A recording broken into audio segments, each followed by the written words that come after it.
In thinking about the patient that presents with the neck mass, it seems, and an unknown primary, maybe, you've gotten the CT and the PET, and it's not quite obvious where the primary is. The tonsils like to light up on PET scans incidentally all the time. We see patients who've gotten their PET scan for their melanoma or something else, and, they just end up in your office to have things checked out because things are lighting up in the oropharynx.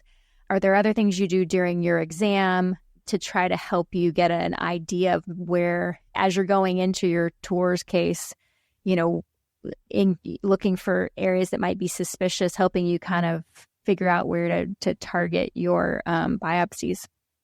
So that is really a great question, because there are some opportunities that we can use at the time of our flexible laryngoscopy.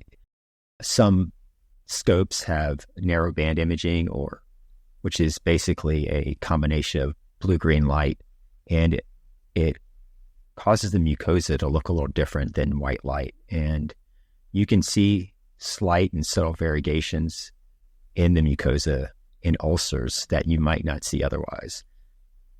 And this is something that has been developed and studied in the GI literature, which is what they use to look for dysplasia or polyps or things of that nature. And I learned this from one of my laryngology colleagues, Adam Klein, who basically said, look, I use this in the clinic to try and look at dysplasia in the larynx.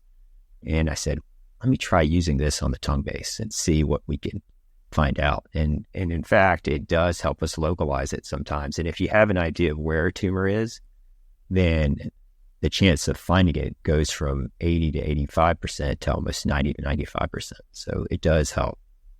Yeah. Do patients commonly present with any sort of symptoms other than this painless neck mass? Like how often, do they have a sore throat or, globus or anything? Very rarely. I think the ones that present with a sore throat tend not to have a neck mass so much, but those are the more rare cases. Majority, I'd say 80% of the patients we see, maybe even more, have a neck mass.